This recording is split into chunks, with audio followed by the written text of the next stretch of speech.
Muy buenas noches, gracias por acompañarnos. Bueno, hoy vamos a hablar de un tema que es un tema del que, digamos, todo el mundo de alguna vez, de alguna manera conversó, lo mencionó por lo menos de oído o directamente está involucrado. El tema de las redes sociales, todo lo que supone Internet. Pero vamos a hablar del lado oscuro de las redes sociales. Y sobre todo ustedes, señores padres, les recomiendo, siéntense a escuchar, porque hay mucho ahí que nosotros desconocemos y que puede poner en riesgo, por supuesto, a nuestros hijos y nosotros mismos podemos estar corriendo riesgos tremendos. Pero antes de hablar de eso, un monólogo cortito. Hoy me quería referir a algo que en este momento está convulsionando un poco a ciertos sectores de la sociedad. Se está hablando de la posibilidad de condonar la deuda de un sector de la población, de un grupo de productores, de los cañicultores, que han tenido malos resultados porque no tienen a quién venderle hoy su caña de azúcar, porque muchos de los ingenios azucareros están con serios problemas financieros y los precios están por el piso. Entonces, ¿qué es lo que pasa? Lo que le pasa a cualquiera que invirtió en una producción y finalmente no tiene a quién venderle su producto, o los precios que le quieren pagar son insuficientes. No pueden saldar sus deudas en este momento y obviamente si no pagan sus deudas, después tampoco van a poder tomar nuevos créditos. Es absolutamente racional, digamos, o sea, no es racional, digamos. La explicación que dan de su situación es correcta, es justa. Ellos están pasando por una situación delicada. Ahora, ¿cuál es la salida? Hoy ellos están viniendo hasta la capital y le dicen al gobierno: queremos que el Estado, o sea, todos los contribuyentes, todos los que pagamos impuestos, paguen mi deuda. ¿Y por qué piden eso? Porque hay un antecedente. El gobierno tomó la decisión en el pasado reciente de pagarle la deuda a una empresa privada, un ingenio azucarero. Estamos hablando de la azucarera Iturbe. ¿Qué es lo que hizo el Estado? Dijo, bueno, esta empresa no está pudiendo pagarle a sus acreedores. Sus acreedores eran estos mismos productores de caña de azúcar, los cañicultores. Y el gobierno nos dijo, este es un problema social. Tenemos que solucionar este problema social si no tenemos un estallido. Muchos le advirtieron entonces al gobierno, si hoy le pagás la deuda a esta empresa privada, mañana vendrán otros con el mismo derecho a pedirte que también le pague sus deudas. El gobierno hizo oídos sordos a la advertencia que le hicieron muchos analistas, muchos técnicos y mucha gente con sentido común, y usaron nuestra plata, los impuestos, y le pagaron a los cañicultores y se quedaron con el derecho de cobrarle a la azucarera. ¿Cuánto crees que recuperó hasta ahora el Estado? Cero. Cero guaraníes es lo que recuperó ahora de los más de 14.000 millones de guaraníes que le pagó a los cañicultores. Además, hay otro antecedente. El gobierno decidió, para poder apurar la renovación de flota del transporte público de automotores, regalarle a cada empresario del transporte un bono por $30.000 por cada bus nuevo que compraba. El argumento que con esto ellos consiguieron estimular la renovación de la flota, lo cual es cierto. Pero en concreto, a cada empresario del transporte le regalamos por cada unidad que compró $30.000. Esos argumentos son los que le sirven ahora a estos productores para venir hasta acá y decir, queremos ahora que todos los contribuyentes, nosotros, paguemos sus deudas. Ahora hay un sector de la clase política que por supuesto aprovecha siempre este tipo de situaciones para quedar bien, por lo menos con un sector, que dice que está de acuerdo, que está bien que le paguemos. La pregunta es, y bueno, ¿cuánta plata es? Hoy decía el ministro de Agricultura que son $500 millones. Hablaba de $60 millones con el sector público. ¿Tenemos nosotros esa plata para pagar? Y si hoy le pagamos a los cañicultores, mañana pueden ser los productores de tomate, pasado pueden ser los productores de mandioca, y todos van a tener el mismo derecho. Porque si le pagamos a uno, si le pagamos a la azucarera, si le regalamos al transportista, ¿por qué no me van a pagar a mí? ¿Cuál es la consecuencia de esto? Porque esto es muy importante. Mucha gente dice, está bien que se le pague si después de todo la plata la estamos tirando en la secretaria VIP. ¿Sabes cuál es el problema? Que la plata no van a usar, o sea, la plata que van a usar no va a ser la de la secretaria VIP. La plata que van a usar es la plata que se tenía que usar en inversión. Porque la plata de la secretaria VIP está atada, es lo que se llama un gasto rígido. Sí o sí le van a pagar a la secretaria VIP. Sí o sí va a cobrar el gerente de fotocopias del Parlamento sus 15 millones de guaraníes. Lo que no van a hacer para poder pagar estas deudas son la compra de insumos para los hospitales, la reparación de las escuelas. Esa es la inversión que no se va a hacer. Entonces lo que tenés que preguntarte es, ¿vale la pena seguir con esto de hacemos presión y que nos paguen la deuda? Hoy están todos tentados a hacerlo. Por supuesto, vemos nosotros a los campesinos, a mucha gente que realmente se rompió el lomo trabajando y hoy vio cómo perdió todo su dinero. Y vos decís, qué pena. Pero con este qué pena sumamos y después cómo pagamos todo. Es tu plata, es la mía. Es de la gente pobre que no tiene en este momento ni para sacar un crédito. Ya ni hablemos de condonar. Señores, esto es políticamente incorrecto.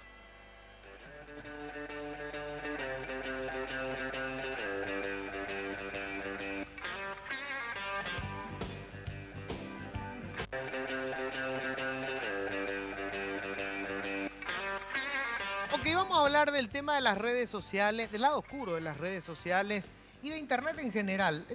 Esta es una herramienta, todos nos volvimos locos, estamos con juguetitos, como con juguetito nuevo, ¿verdad? Pero hay un lado oscuro, hay cosas hay delitos que podemos estar cometiendo o delitos de los que podemos ser víctimas y ni siquiera sabemos. Y sobre todo la gente más joven, sobre todo los adolescentes, tenés hijos, vos ni sabés en lo que están metidos. ¿Con quién voy a estar? Estoy compartiendo la mesa. Ya a mi derecha está Maga Caballero. Hola Maga, ¿cómo estás? Hola, ¿qué tal? Muchas gracias por la invitación. Muy agradable estar acá. Bueno, Maga que es muy peculiar en las redes sociales, porque yo siempre digo, ella actúa como un tipo en las redes sociales. O sea, vos entrás así, golpeás, generás unas polémicas bárbaras, pero me gustaría que vamos a compartir contigo tu experiencia, cómo reacciona la gente ante esto, porque una sociedad machista como esta no está acostumbrada a que una mujer actúe de esa manera. Así mismo, un golpe bajo, vamos a estar explayándonos más tarde, así que... Dale, vamos a hablar de eso.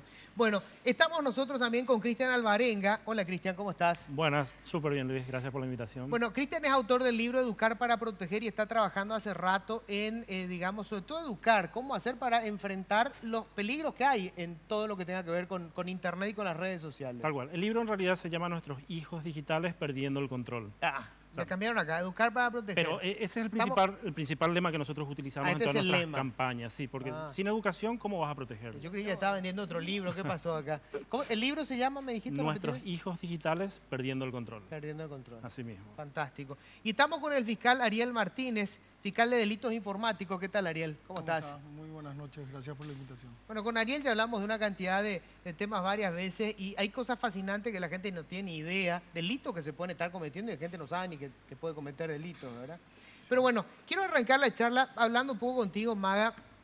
¿Te pasó alguna vez que, digamos, entraste en una conversación o en alguna polémica y te asustó lo que viste? O sea, encontraste algo y dijiste, a la miércoles, me estoy metiendo en un terreno jodido.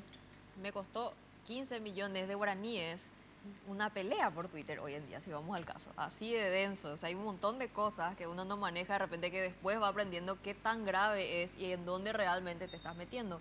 Fue una pelea por Twitter que terminó siendo realmente un despelote, perdón por el uso de la palabra. Pero realmente esto se llama políticamente incorrecto, no te vayas a bueno, censurar. voy a usar todas mis palabras de siempre, entonces yo creo que los niños ya están dormidos hasta ahora, así que todo bien. Pero nada, hay un montón de cosas, todo el tiempo recibo en realidad, esa fue una anécdota, sacando aparte un poquitito el tema de esa demanda, porque me dijeron, me insultaron un montón de cosas y yo respondí de otra forma bastante peculiar, como vos ya conocés mi forma de ser. Sacando eso, recibo amenazas, recibo partes íntimas, fotos de partes íntimas, de tipos de mujeres, acoso de todo tipo y yo creo que hoy por hoy me banco ya de eso, que ya tanto que ya forma parte de mi vida, mi community manager ya está asesorado como para que es una rutina para vos, todos los días recibís alguna cosa de eso. Leer el TL y ver así, con el perdón de la palabra, un pilín así en mi celular y es, Dios mío, man, no, en serio no. Pero recibo tantas cosas desagradables. Espera que dejó su mosca acá. ¿Quién estuvo antes? Me dejaron la mosca, mira, fuera. Siempre hay alguna... De la época de Humberto Rubín está eso. La gente que vieja la mosca. Le quemaste. Pobre Humberto. Pero decime, la primera vez que te encontraste con eso, ¿verdad? Pues convengamos que no es normal, digamos. Vos estás acostumbrado a un intercambio de correo. Bueno, mira qué viejo que soy, ¿verdad? Pero de repente una cosa así...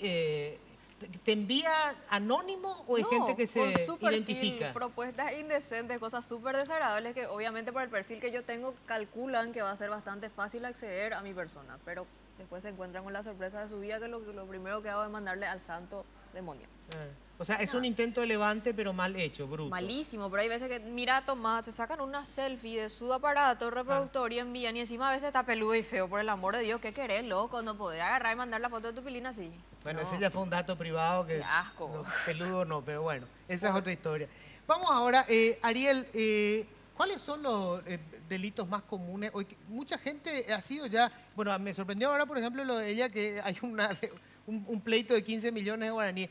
¿Son comunes los pleitos hoy por cuestiones que tengan que ver con el manejo en redes sociales? Sí, sin duda. Podemos dividir en dos grandes grupos.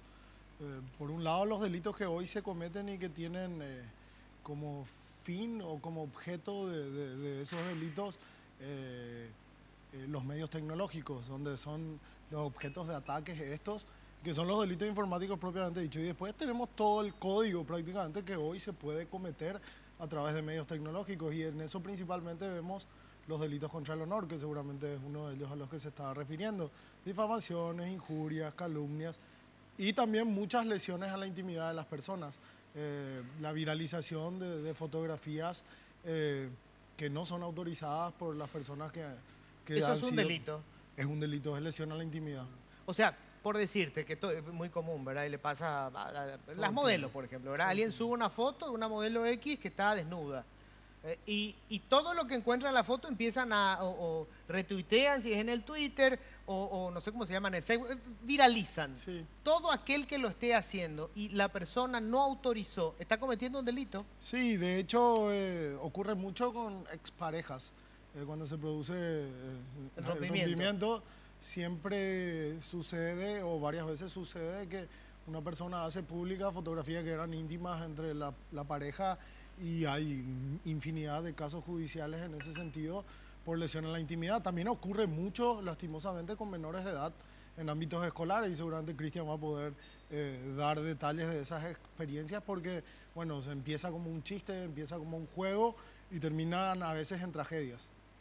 Bueno, quiero entrar justamente, Cristian, en eso. A ver, antes un adolescente o un niño tenía como por decirlo así, el desliz más sugestivo, encontrar una de las revistas que tenía papá por ahí, ¿verdad? Había una revista donde había una chica que mostraba los pechos, alguna cosa así, y eso era una masturbación colectiva después. Hoy con internet es imposible saber todo lo que puede estar al alcance de los chicos. Exacto. Hace un par de semanas, por ejemplo, Luis, tuvimos el caso en un colegio capitalino donde la comunidad toda educativa se alarmó por esta situación que se dio a través de una aplicación llamada SimSimi, en donde inicialmente hubo una confusión, pensaron de que a través de esa aplicación se generaban contactos con pedófilos. Sí. En realidad no fue así y no va a ser así, porque es una aplicación que tiene una interacción con una máquina solamente, no es una red social ni nada de eso. Pero que uno graba preguntas, o sea, graba respuestas potenciales. Exacto, preguntas y respuestas. O sea, se va retroalimentando a través de una herramienta que hace que trabaje como un pequeño robotcito que tiene una inteligencia artificial. A medida que se le va haciendo preguntas, va respondiendo por medio de unas respuestas que otros usuarios fueron cargando. Ahora, ¿cuál es el punto? De que muchos padres, a nivel, no solamente de esa institución, sino a nivel nacional, cuando se empezó a conocer esta noticia, se empezaron a alarmar. Ahora, la cuestión está en el punto que vos estás mencionando. O sea, si es que nos alarmamos simplemente por que nuestros chicos se están bajando ese tipo de aplicación, que bien claramente dice que, por ejemplo, esa aplicación está destinada a personas mayores de 17 años que hacen manos de chicos, por más de que no haya una interacción con un pedófilo, que hacen manos de chicos de 7, 8, 9 años para arriba. Entonces, ¿qué pasa con el Facebook? Claro, entonces habla de mayores de 13. Mayores de 13, dice. Sí, y el WhatsApp mayores de 16. Sí. Entonces, todo el mundo. Vamos simplemente al punto de que si nos sorprendemos y nos escandalizamos porque ellos tienen acceso a este tipo de aplicación libremente, yo les puedo asegurar a los padres de que eso es lo menos preocupante que realmente está sucediendo. Claro. El tema de la pornografía es algo realmente demasiado arraigado dentro de ellos, y hoy día lastimosamente cada vez está bajando la franja de edad, simplemente por una cuestión de que los padres están poniendo acceso a los dispositivos tecnológicos conectados a internet a menor edad.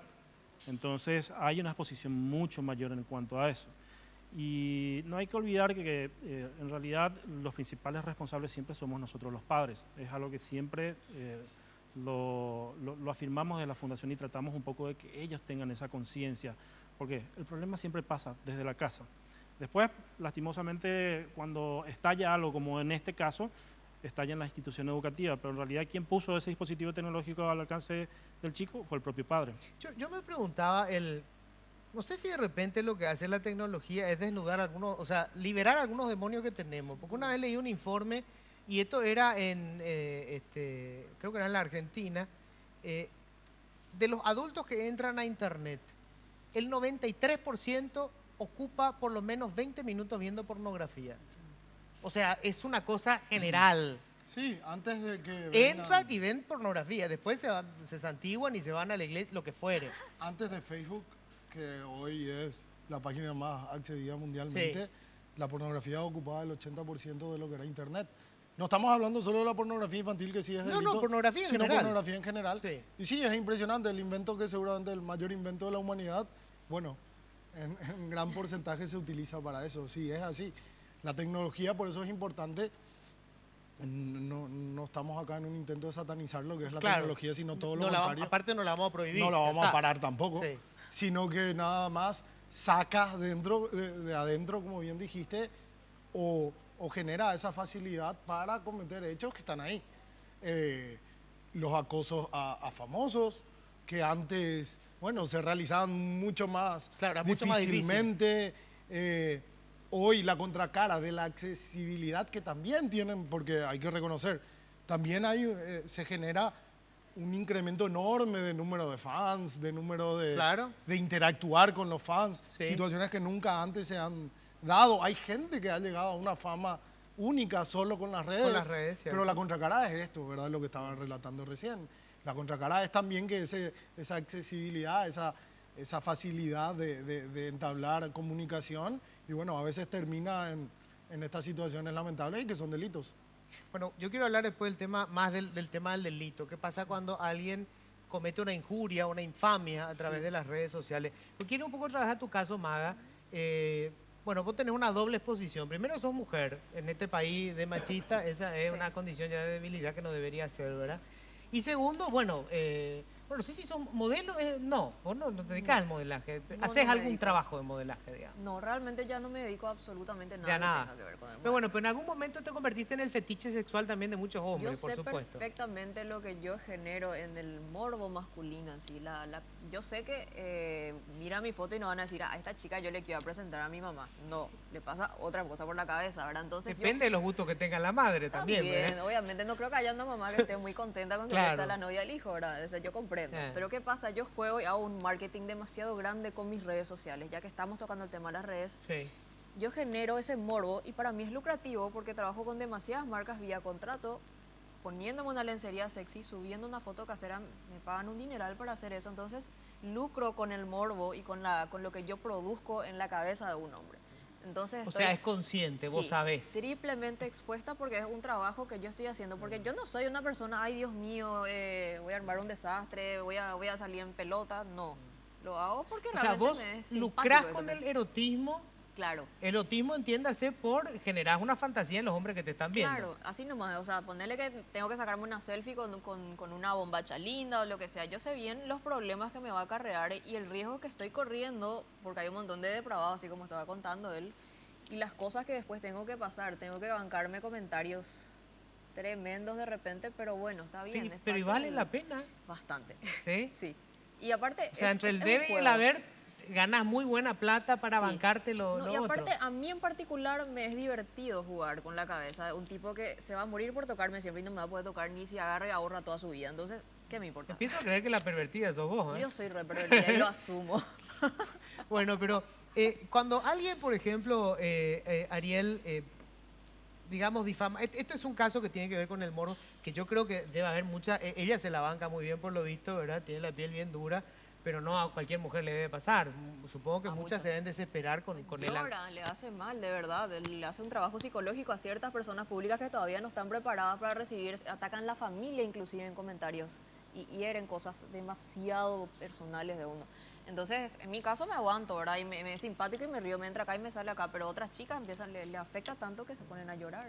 Ahora, cuando se produce con intencionalidad la injuria, ¿eso se puede penar? Porque, por ejemplo, ahora que van a venir otra vez las elecciones, cuando venga el tema de la guerra sucia en las redes es brutal. Sí, inclusive hubo una discusión porque hubo un proyecto de ley, creo que fue el año pasado o el 2014, proyecto de ley de un diputado donde él quería sancionar la conducta especificando que sea a través de redes sociales. Y él mismo había retirado cuando surgieron las explicaciones de las personas diciéndole, no, imposible. Eso ya es delito. Claro. Ya es delito. El medio es algo que es indiferente a la sanción. Pero yo creo que sí deberíamos de pensar, porque acá hay algo que es nuevo. Lo nuevo es el impacto que tiene. El impacto que tienen estos delitos contra el honor, ya que vos tocabas la situación de los niños. Que alguien hace 20, 30 años sea atacado, sea objeto de burlas, se circunscribía al aula o al patio del colegio, donde eran, no sé, 200, el bullying era más 200, limitado, 300 personas. Sí. Y hoy el bullying puede llegar literalmente a todo el mundo. Cuando decimos todo el mundo, es literalmente todo el mundo. Una foto que se toma acá. Bueno, hay varios ejemplos ya de personas famosas que se hicieron famosas sin salir de su casa o sin salir de su ciudad y ha recorrido el mundo. Fotos como el color del vestido, que era una consulta entre dos compañeras, no sé ni en qué estado de los Estados Unidos. Es un fenómeno nuevo que todavía no sabemos los alcances que va a tener. Sin duda, ¿no? Y que toca todos los aspectos de la vida del ser humano. O sea, acá podríamos discutir hasta filosóficamente de qué es el concepto de intimidad hoy para los menores, por ejemplo. Porque estamos viendo mucha gente que expone su intimidad sí. Y después genera situaciones que no la sabe controlar. Sí. Y ahí, bueno, tenemos que hacer la pausa, ¿verdad? Pero después quiero hablar un poco también, me quedan todavía 4 minutos, bueno. Pero yo puedo, por decirte, esto me ha pasado varias veces, que de repente me encuentro con alguien y me dice, ¿cómo pudiste decir tal cosa? Yo le digo, ¿de dónde sacaste? ¿Cuándo yo dije eso? Pues yo, acá está, y me muestra un Twitter con una foto mía y la declaración entrecomillada, que pudo haber hecho cualquiera, ¿verdad? Porque cualquiera. Es lo más fácil del mundo, ¿verdad? Yo, jamás hice, aparte no son palabras mías, le digo, si me escuchan no son mis términos. Pero eso da igual. Yo puedo demandar a la persona. ¿Y cómo llego? Porque en las redes se pierde. Es todo un problema, entre comillas, un problema más en redes como Twitter, que tienen políticas de proteger la libertad de expresión. Y en ese sentido, personajes como vos, que son personas públicas, y están sujetas a la parodia, claro. a lo sarcástico muchas veces. No, eso, y bueno, eso es entendible. El límite ese y conseguir la colaboración de Twitter y hacerle entender todo eso, ese es el gran desafío. Porque claro, el problema es desde dónde, digamos, dejó de ser humor, por decirte. Sí. Por supuesto que cualquier persona pública esté puesta a eso. ¿Y cuándo pasó a ser difamación? Porque si vos nunca hiciste una declaración y aparece esa declaración, entre comillas, esa es una difamación. Sin duda, sin duda. Te están atribuyendo un hecho o dichos que vos no dijiste. No, que puede ser muy lesivo. Suponer que vos estés... Mirá el extremo que te digo. Vamos a suponer que yo estoy como corresponsal en Siria y me ponen entre comillas, el Islam es una mierda. Y tiran ahí. Eso puede terminar con un tiro en la cabeza. Es que ha pasado varias veces y creo que hablábamos fuera de cámara del desafío que es para los medios mismos el corroborar hoy en la vorágine de dar la primicia y más con las redes sociales, que no hay que esperar la hora del programa, sino que cualquier usuario puede convertirse en ese periodista, entre comillas, que tiró la primicia y muchas veces no se corrobora la información y se termina cometiendo un delito. Te contaba el caso de un miembro de la Cámara de Lores ingleses, donde un periodista tiró la información, supuestamente la primicia de que esta persona era pedófila. Y un legislador. Un legislador. En menos de una hora tuvo más de 8.000 retweets. Y cuando el periodista aclaró que fue una confusión, ya había corrido como un reguero de pólvora eso. Y fue una condena que se estudia en todo el mundo porque fueron condenados las 8.000 y pico de personas que dieron retweet a una multa simbólica que se utilizó para beneficencia, pero por lo menos sirvió para saber que uno no puede retuitear automáticamente algo que no sabe si es cierto o que no sabe mínimamente que tenga algo que corroborar sobre esa noticia. Acá mismo pasó, en la Semana Santa anterior, que la gente empezó a dar me gusta a una página de pedofilia y lo daban me gusta como una forma hasta de denuncia, bastante particular, por cierto, y en realidad lo que estaba haciendo era compartir y amplificar el daño que se producía a esos menores que estaban ahí expuestos. Así que es... Vamos a hablar enseguida de eso porque yo recuerdo el caso hace unos días de un mecánico, pobre hombre, que le abrieron el Facebook, no sabía muy bien ni cómo funcionaba, le abrieron el Facebook, qué sé yo, le tiraron un material de pornografía infantil y estaba feliz y le mandaba a sus amigos, ¿verdad? Y no tenía idea que estaba cometiendo un delito. Por supuesto que la ignorancia de la ley no es argumento para violarla. Tenemos que hacer la pausa, vamos a matar a la mosca de mierda esta, ya volvemos.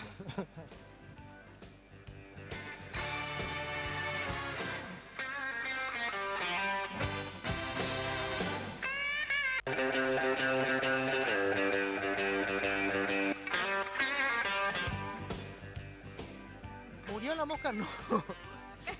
Se viralizó, se viralizó. No sé si le acercás azúcar algo para que se vaya para otro lado. Por eso venía hacia mí, no te das azúcar cuenta. En este lugar. Bueno, en fin.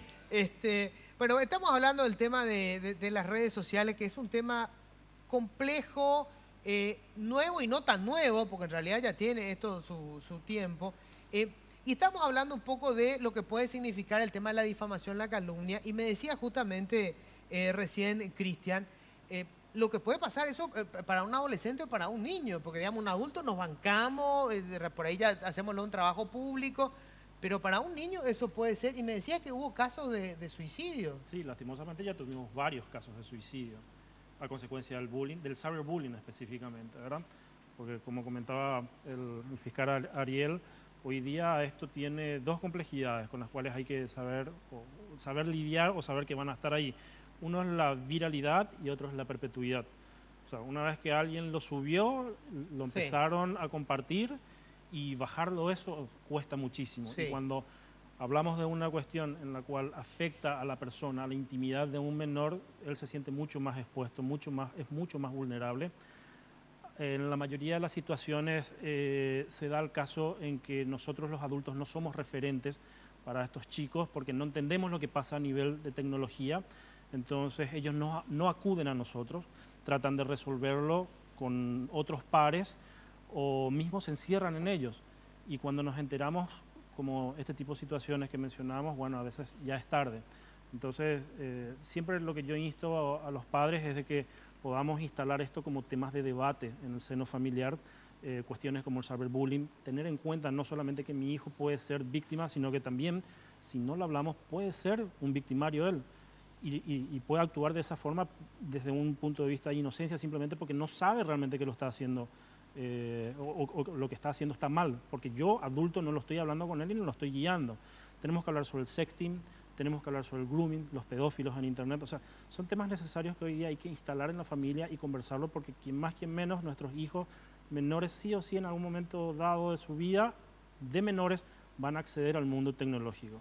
Entonces tenemos que prepararlos a ellos, Luis. Claro, vamos a hablar enseguida de esto que es un poco los peligros que acechan en ese mundo virtual, ¿verdad? Cuando estás entrando, todo lo que te puede pasar. Pero quiero un poco hablar contigo, Mada, de... ¿Vos viste esa película de Matrix? Sí. O sea, pues no soy tan viejo, la película no es tan vieja, ¿verdad? Es relativamente nueva. Bueno, viste que allí ellos descubren que en realidad lo que era el mundo era un mundo virtual, el mundo real era otra cosa. Y yo me pregunto siempre, ¿hasta qué punto para mucha gente ese mundo virtual de las redes sociales se va convirtiendo en el mundo real? Vos recién contabas algo que me pareció muy interesante. Para vos es clave lo que haces en las redes sociales porque vos vendés una idea, una imagen prácticamente. Claro, una imagen que te ayuda después a hacer negocio. Vos vendés Así esto. mismo, claro.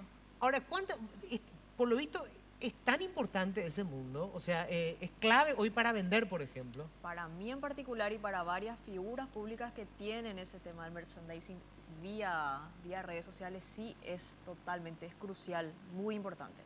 Pero esa forma de vivir mía no iba solamente a las redes sociales, sino a los programas. Voy por mi 8º programa y siempre adopté esa postura de ser la chica sexy y todas esas cosas. Y vos en particular que me conocés, sabes bien que no es esa mi forma de vida. O sea, yo me levanto, trabajo como negra, hago otras cosas, hablo 5 idiomas y hago otra cosa en mi vida. Y lo que menos me gusta hacer es andar en bola. Pero ¿qué pasa? Yo doy la imagen de que sí me encanta andar en bola. Y bueno, para mí es crucial, pero yo divido esa vida en dos y perfectamente, pero me doy cuenta que ciertas personas de mi círculo no pueden dividir eso y no se dan cuenta de cuál es la realidad, o sea, cuál es su propia vida y cuál es la vida que están mostrando en las redes sociales. No hacen un paréntesis ni ningún tipo de diferencia. ¿Cuánto tiempo le dedicas al mundo virtual en tu día? Muy poco, porque no soy yo quien se encarga de mis publicaciones en cuanto a las marcas. Pero o sea, vos no tuiteas. Muy poco. O no sé, yo digo el tuitear, Twitter no, suelo porque Twitter no usar mantengo. bastante ¿Qué porque hay? me divierte, pero en la parte de ¿Cuál las es? publicaciones de ¿Qué es lo Instagram, otro? sí. Snapchat, No, no sé qué tengo es. porque una vez me pillaron así y no quiero tener Snapchat. Te pillaron con el Sí, Snapchat. entonces directamente no tengo Snapchat. Me evité problemas en esta Qué vida personaje, y sí, bueno. ¿qué pico voy a hacer, boludo? ¿Y cuál es el otro? ¿El de las fotos? Instagram, sí. Que es lo que más uso realmente. El Instagram. Pero mi community se encarga de esa parte de subir mi foto en bola así, no subo yo, chicos, no se preocupen, no es el momento. Así que no se hagan cosas raras mientras ven esas Sí, fotos. no, en este programa tampoco vamos a mostrar piel, no se preocupen. No, Me relax. van a matar en mi casa después. Pero Pobre, bueno, pobrecito. pero bueno, pero digo, la gente con la que contactás Sí. está mucho tiempo en las redes. O sea, hay gente Demasiado. que vive demasiado. Están Porque yo veo sobre enfermos, todo los te juro que adolescentes, están los enfermos. jóvenes, que no dejan el teléfono un tiempo. Entonces yo me pregunto, ¿cuánto tiempo están en ese mundo virtual y cuánto en el mundo real? Y pasan más tiempo ahí. En particular veo gente de mi entorno que pasa más tiempo ahí. Como te dije, ya no diferencian su vida real de la vida de las redes. Porque vos subís una foto y todo el mundo te alaba. ¡Ay, qué linda! Pero la verdad que nadie piensa que sos linda. Están de Coreí nomás y en serio están poniendo ahí que estás linda porque no tienen nada que hacer. Están en el water y de repente, ¡ay, qué linda la foto! Así nomás, Bueno, ¿no? justamente No es la vida eso, real. eso es algo que a mí me llama la atención, que veo en el WhatsApp, por ejemplo. Hay gente que se levantó, estoy desayunando, foto del desayuno, Ya, me estoy cepillando sí. los dientes. O sea, es como que si no tiene una participación en ese mundo virtual, no vive, no es real. Y aparte, es real cuando sí, está ahí. Aparte hace para mí un daño psicológico grave para la gente que no sabe manejar el tema desde el punto de que se convierte en narcisismo el que todo el día te estén diciendo que sos linda, ay, que sexy, bla, bla, bla. Si no sabes manejar eso, va a ser la base de tu vida y a varias chicas le está pasando. No pueden dejar de sacar ni... Yo creo que falta que saquen la foto de cuando se van al baño nomás ya. Sí, parece Te que juro ya que también eso han no vaya sacado. falta, porque es así, documentan su vida y su vida personal encima. Hay cosas muy fuertes que uno no puede más llevar a subir a las redes sociales. Tú, dónde estás con tu familia, cosas que son peligrosas. Ya no diferencian qué es bueno subir y qué es malo subir a las redes Claro, sociales. su vida es virtual. Está ahí. Exactamente. Toda su vida transcurre a través Toda su vida. de Internet. Es que ahí está el caso de ¿cómo se llama? Las Kardashian, que bueno, son universales por eso, porque hacen pública su vida privada. O los últimos casos de corrupción que fueron investigados, fueron gracias a las redes. Ah, no, eso sí, también. Se Claro. exponían sus vidas. Sí. Bueno, el policía, bueno, varios, no vamos a entrar en Demasiados. detalle. Hubo varios casos. Varios, y se utiliza mucho para la investigación mismo, no solo delitos informáticos, ya que toqué el caso de corrupción, uno de los casos donde se probó que no estaba en su lugar de trabajo, se probó con su teléfono. Ah, cierto. Porque su teléfono siempre daba en su casa Exacto. y no en el lugar donde figuraba que estaba marcando, ¿verdad? Uno de los casos más grandes de corrupción de los últimos tiempos. Así que toda nuestra vida pasa por la tecnología y hay números del 2014 en la Unión Europea, 80 y pico % de las causas resueltas en lo penal tuvieron por lo menos un componente tecnológico en dilucidar el hecho. Sí, ya sea el teléfono, ya sea una cámara de seguridad de las calles o de un lugar, cualquiera, pero ya más del 80%, así que estamos viendo que obviamente esa vía que tanto pasa por los medios tecnológicos también deja registros a cada instante y bueno, se utiliza cada vez más en la investigación de esto, en la comisión y en la investigación también. Todo pasa hoy por los medios tecnológicos, en la política misma. Estamos viendo fenómenos en varios países de movimientos que básicamente toda su vida política la hacen en Internet.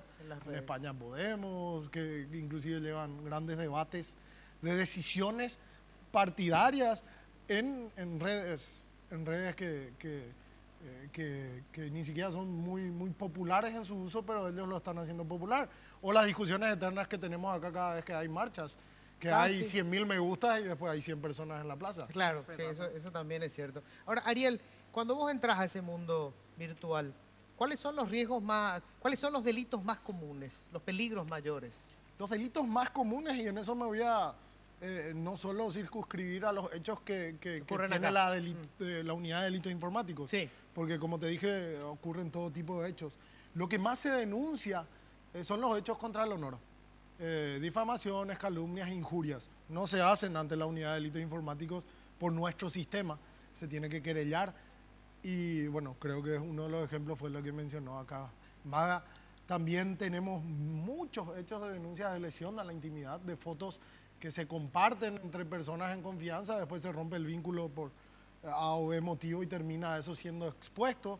Y también tenemos, porque el Ministerio Público, y eso sí ya son hechos que entran bajo nuestra competencia, el Ministerio Público de Paraguay tiene un convenio firmado con una ONG americana, donde en Estados Unidos todas estas grandes empresas, cuando hay un hecho de pornografía infantil, tienen que reportar inmediatamente a esta ONG, que a su vez reporta inmediatamente a cada uno de los países donde se cometieron. ¿Y cómo saben ellos? Cuando hay el caso, por ejemplo, de esto la dirección de IP.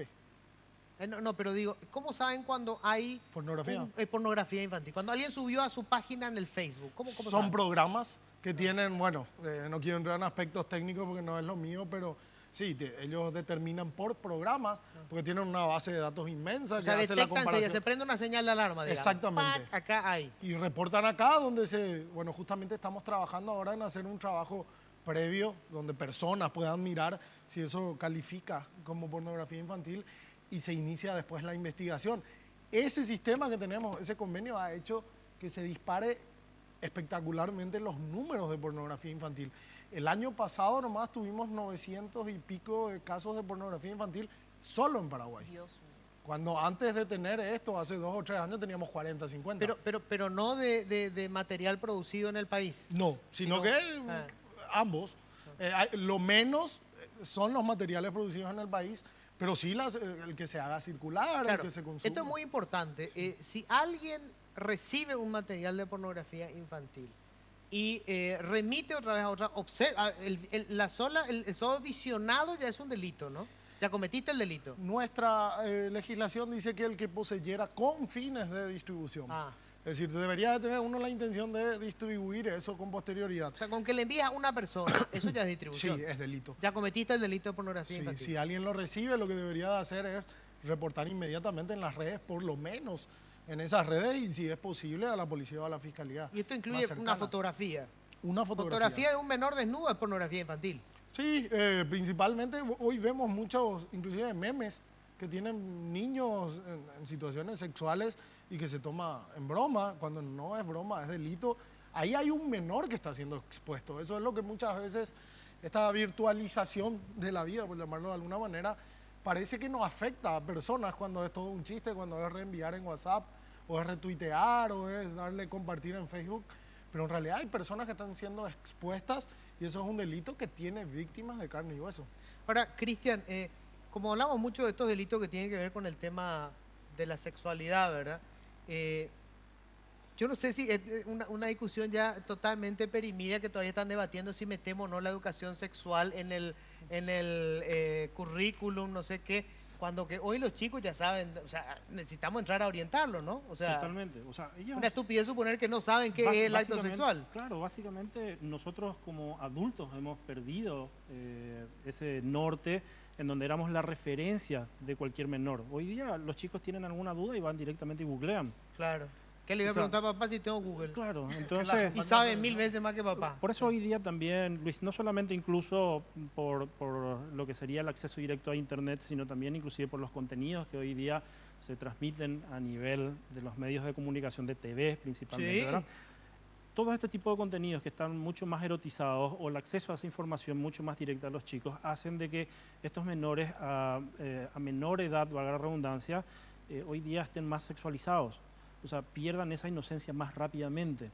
Entonces, es algo que nosotros ya no podemos como adultos obviar, como que no, es un tema tabú, vamos a esperar un poquito más adelante para conversarlo, o dejemos que el colegio, la escuela se encargue de eso, porque los chicos ya están mucho más avanzados. ¿Puedo preguntarte algo?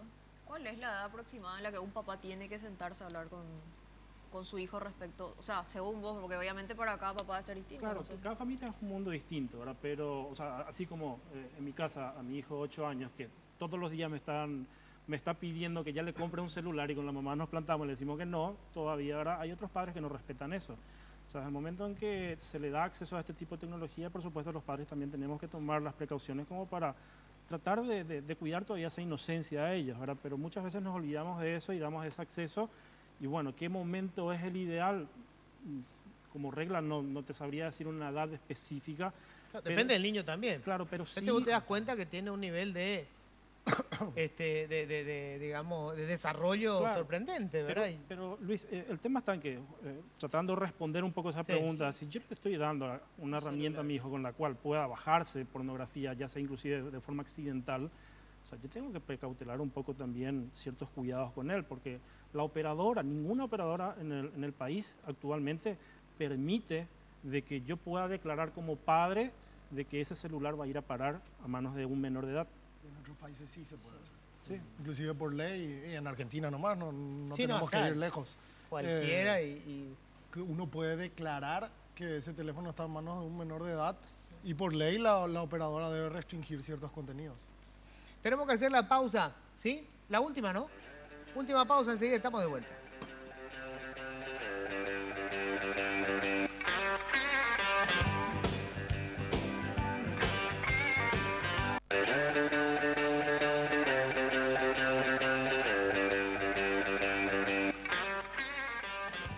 Bueno, le quiero agradecer a la gente de Alberdín que nos está acompañando con sus bocaditos. Ya dimos cuenta de la primera parte, después de esto nos vamos a dar cuenta del resto. Ah, bueno.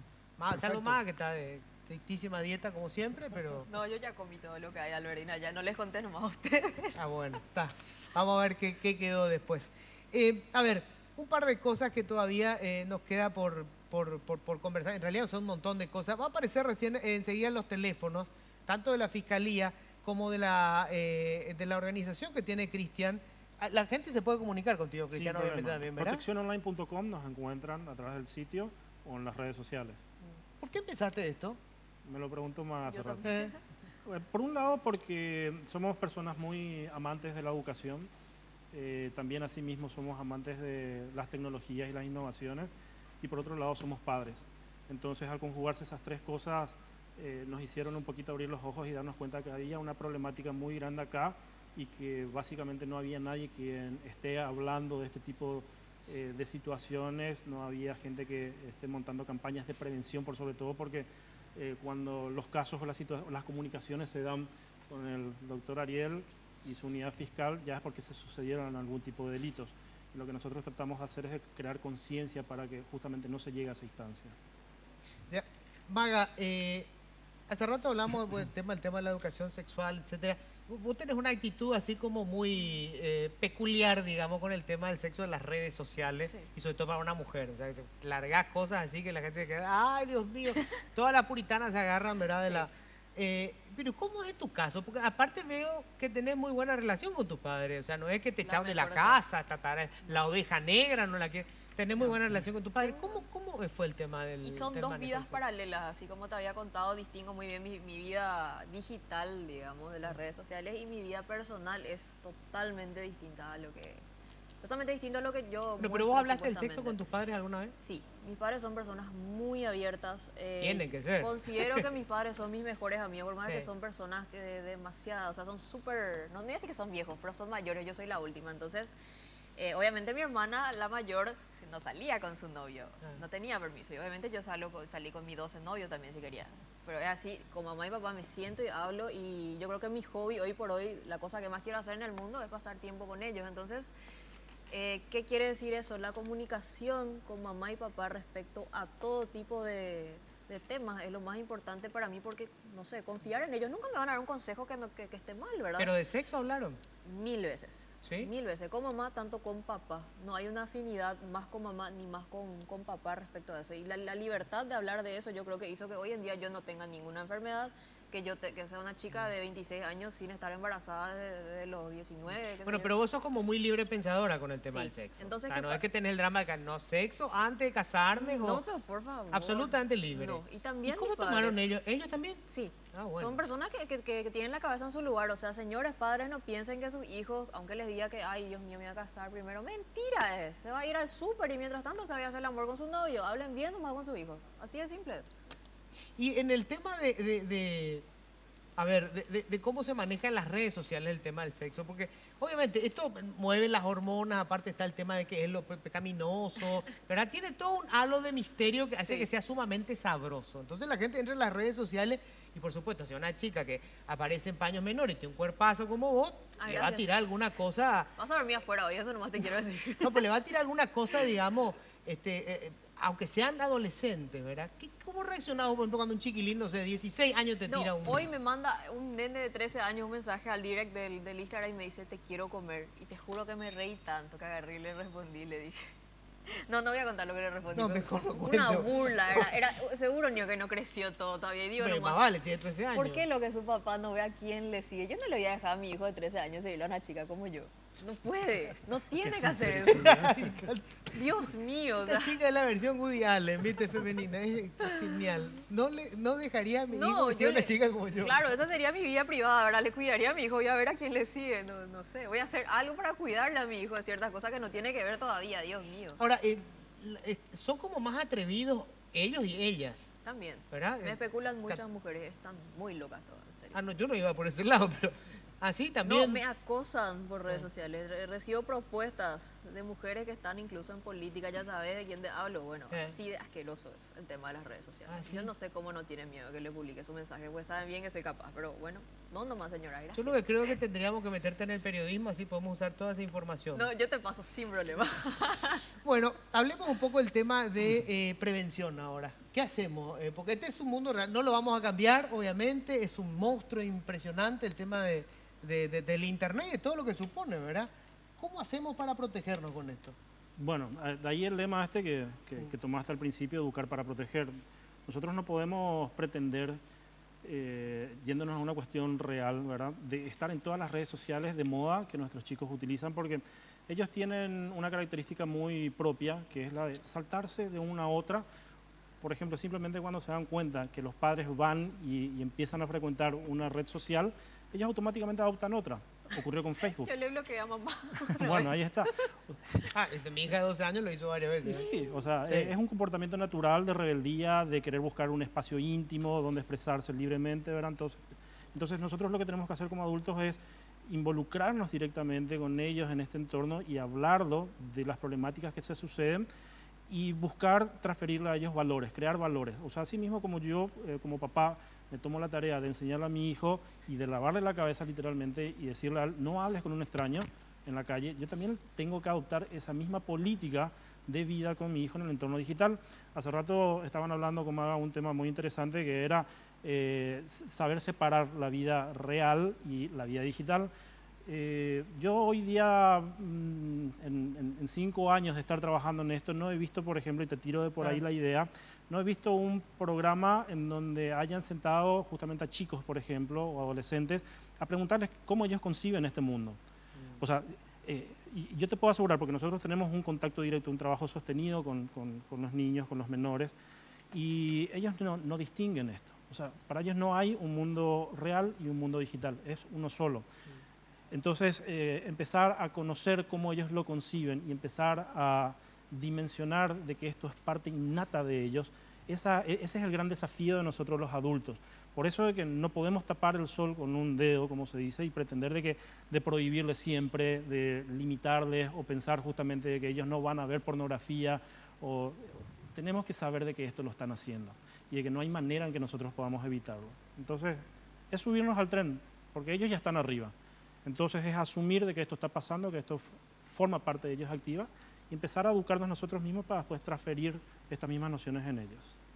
Ariel, ¿hay forma de, o sea, habría que hacer también un trabajo de, o sea, que la gente sepa que hay delito que puede estar cometiendo o que puede ser víctima de algún delito en ese mundo? Sí, sin duda. Yo creo que el gran déficit en lo legal que todavía tenemos son leyes y reglamentaciones que permitan la investigación de este tipo de hechos y la responsabilidad de empresas, por ejemplo, que son prestadoras, que hoy lastimosamente no podemos recurrir con tanta facilidad a informaciones cuando ocurren los delitos. Y el gran debate que hay siempre detrás de esto es entre la libertad y la seguridad, la libertad absoluta, que muchas veces es la gran falacia que se piensa que hay detrás de Internet. En realidad está todo controlado por quién, es lo que hay que debatir. Sí, el gran hermano. Claro, el gran hermano que se pensaba en 1984 sería el Estado, hoy en realidad son las grandes compañías. ¿Quién puede decir que la Fiscalía Paraguaya es más poderosa, entre comillas, que Google o Facebook. Claro. Realmente no entiende lo que es el mundo de hoy, ¿verdad? Claro. Nosotros mandar un oficio allá, así que sabemos por dónde está el gran hermano. Yo creo que viene esa gran discusión, es la gran discusión que vamos a tener en los siguientes años y que se ven cada vez que ocurren hechos no solo en el país. O sea, Vimos lo de San Bernardino, ¿era? Sí, claro, el caso de San Bernardino. Me decía un amigo hace poco, Facebook sabe más de mí que mi mujer. Sin duda. Hay, y que le digo a tu producción que busque, seguro en YouTube, hay un famoso, creo que es de la televisión belga, donde en una plaza, en una ciudad belga, se coloca un adivino y lo único que tiene atrás son 2 o 3 personas revisando la cuenta. Y empieza a decirle a la persona que se sienta, claro, bueno, deja de consumir tanto alcohol, claro, deja de pelearte con tu nuevo portal y tal cosa. Y la gente queda maravillada y después caen las cortinas y lo único que se ve es a 2 o 3 personas que estaban controlando le estaban, ¿cómo que se llama eso? Stalkeando. Sí, stalkeando. Le estaban stalkeando. Estaban stalkeando. Así que yo creo que, y para no ser tan alarmistas y terminar esto con... Yo creo que más que nada es un cambio de época que nos presenta varias interrogantes, pero la clave está siempre en la prevención y por sobre todas las cosas en lo que decía Cristian. Si los profesores, los padres, mismos las autoridades están informadas y pueden realizar ese trabajo de prevención, creo yo que no hay nada de otro mundo que no se haya visto antes. Los padres hace 20 o 30 años sabían dónde estábamos y hoy deben saber a quién le siguen o en qué redes están. No hay muchos secretos, solo que los medios hoy son diferentes. Así que creo yo que con información y prevención y estar actualizados día a día, bueno, muchos de los delitos se pueden evitar. Maya, ¿vos conocés gente solamente virtualmente? No. O sea, no tenés contacto, porque viste, hay gente que tiene, sí, tengo un montón de amigos, son todos virtuales, todos en las redes. No, en realidad mi Facebook en particular tiene o sea, todos tenemos la opción de agregar y de que te sigan. Yo solamente agrego a personas que son conocidos míos de verdad, que no es que le conozco el amigo de un amigo, amigos muy personales. Y me siguen personas extrañas, o sea, por ahí va el filtro también de mis publicaciones, porque ahí puedo saber si hago publicaciones privadas que pueden ver solamente mis amigos y publicaciones públicas totalmente, que es totalmente distinto. O sea, llevo también un filtro dentro de mis redes sociales. Sí, ahí está la clave, el conocimiento, muchas veces claro, saber. Que ella está relatando claro, de cómo se usa esa herramienta, es clave para evitar la comisión de delitos. Pues muchas veces o no saben o no les importa tomar estos recaudos. Uno crea una cuenta, le da acepto a todas las letras chicas que nos ponen ahí y terminamos exponiendo nuestra vida. Y realmente todas las herramientas que tenemos a nuestra disposición tienen esas posibilidades de las que habló ella recién. Así es cuestión de cuidarse más bien con el tema de la privacidad. Y es muy fácil, solo que hay que saber usar, investigar un poco y hacerse una introspección de qué realmente uno quiere, qué querés publicar o no. Porque realmente yo publico lo que yo quiero nomás. Cosas privadas ven solamente mis amigos. Entonces, bastante distinto. Bueno, un poco un repaso rápido. Esto apenas está comenzando. Sí. Yo creo que es increíble. A los medios de comunicación esto nos está sacudiendo de manera impresionante porque es una nueva forma de comunicación y es la forma que tienen los nativos de esta nueva tecnología. No tienen idea de lo que es no sé, no se informan con un diario de papel, no van a agarrar y van a empezar lo tienen en el teléfono, sí. Y su vida privada se confunde muy fácilmente con la vida pública. Los límites son muy tenues, ¿verdad? Sí, los conceptos de toda la vida, y ya que decías, la gran lucha del siglo XX parecía ser de la ciudadanía contra los estados que se inmiscuían en nuestra privacidad. Y hoy nosotros damos toda nuestra privacidad por una cuenta en Facebook. Es así, es decir, ha cambiado tanto la concepción de cuestiones que parecían tan internas. Cuántas revoluciones vivimos en el siglo XX porque el Estado no se meta en nuestra intimidad. Y hoy damos gratis todas nuestras informaciones. Y bueno, es el resultado de lo que estamos viviendo. Qué espeluznante, ¿verdad? Parece una película de ciencia ficción. Es que hay un dicho que dice puntualmente, cuando el servicio es gratis quiere decir que el producto sos vos. Buenísimo, buenísimo. Vamos a cobrar por hacer este programa. Bueno, muchísimas gracias, Maga. Gracias, Luis. Gracias también a todos por la invitación. Hermoso el programa. Ariel. Gracias a ustedes. Cristian, muchísimas gracias. Gracias a ustedes. Aprendí muchísimo con ustedes. No, por favor. Muchísimo. Tenés que hacer periodismo, señorita. Ay, gracias. Voy a pensar. Bueno, nosotros tenemos que despedirnos. Nos vamos a encontrar el próximo martes. Gracias por la compañía. Chao.